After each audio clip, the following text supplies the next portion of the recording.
Exercise 1.5 உள்ள 8 sum. Expand using exponents second subdivision.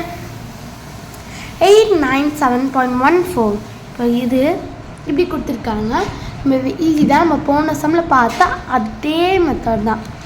First naming கொடுத்துடலாம்.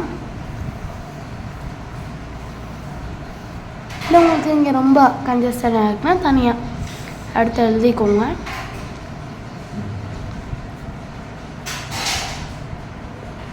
அதனால குழப்பம்.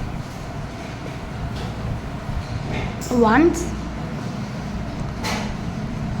டென்ஸ், 100. Ones, tens, 100. அடுத்து பின்னாடி இருக்க 1/4 என்ன கொடுக்கணும்? 100 கொடுக்கணுமா? கொடுத்துலாமா? 100 தானே.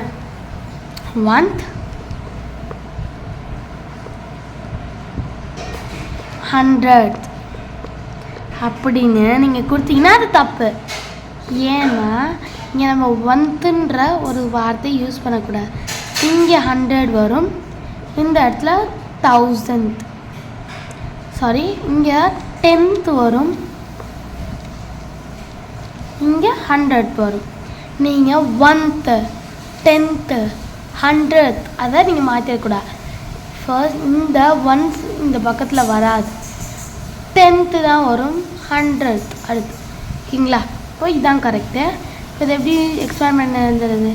8 × 100 + 9 × 10 + 7 × 1 + 1 × 1/10 + 4 × 1/100. இப்படி எழுதிக்கணும். ஃபர்ஸ்ட் இப்படி எழுதிக்கோங்க, இல்லை அப்படின்னா உங்களுக்கு குழம்பு.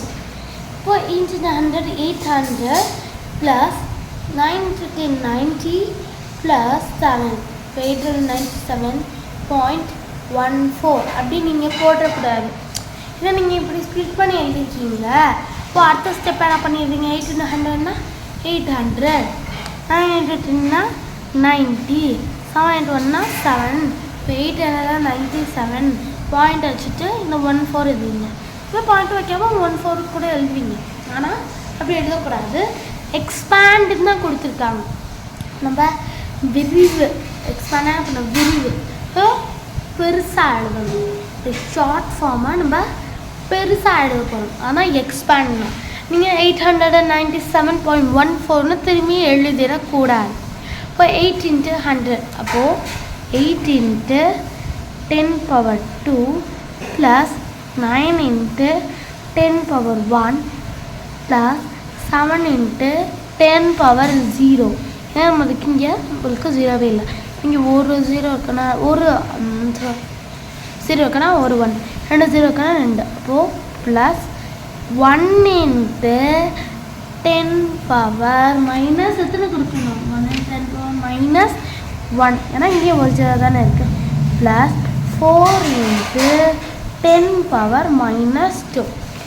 8 × 10⁻2 + 9 × 10⁻1 + 7 × 10⁻0 + 1 × 10⁻−1 + 4 × 10⁻−2. இப்போ நான் இதை எப்படி சிம்பிளிஃபை பண்ணி எழுதுறேன் அப்படின்னா, இப்போ நம்மளுக்கு என்ன இருந்துச்சு? 1 × 1/10. நீங்கள் இந்த 1 × 1 1/10 வந்துடும். இப்போது 1/10 இருக்குது. இதை நம்ம இங்கே எழுத முடியாது. ஸோ சயின்டிஃபிக் மெத்தட் யூஸ் பண்ணணும். ஸோ 1 × 10⁻−, ஏன்னா இதெல்லாம் பாயிண்ட்டுக்கு அந்த பக்கம் போயிட்டாலே நம்ம என்ன பண்ணிடணும்? -1. ஒரு 0 இருக்குன்னா -1, அதே 2 0 இருந்தால் -2, 3 0 இருந்தால் -3. இந்த மாதிரி போக போக கூட்டிகிட்டே இருக்கும். இப்போ நம்மளுக்கு ஃபர்ஸ்ட் சம்மில் கொஞ்சம் பெருசாக இருந்துச்சு நம்பர். செகண்ட் சம் பொறுத்த வரைக்கும் மொத்தமே இந்த பக்கம் 3, இந்த பக்கம் 2 நம்பர் தான் இருந்துச்சு. இப்போது இது எக்ஸ்பேண்ட், அதே இது உங்களுக்கு எக்ஸ்பேண்ட் பண்ணி கொடுத்துட்டு சிம்பிளிஃபை பண்ணி எழுதவும் சொல்லுவாங்க. அதனால கன்ஃபியூஸ் ஆகிடக்கூடாது. அவ்வளோதான். ரொம்ப ஈஸியான சம் தான். உங்களுக்கு நான் புரிஞ்சுட்டு நினைக்கிறேன். நம்ம அடுத்த வீடியோவில் பார்க்கலாம். Thanks for watching a video.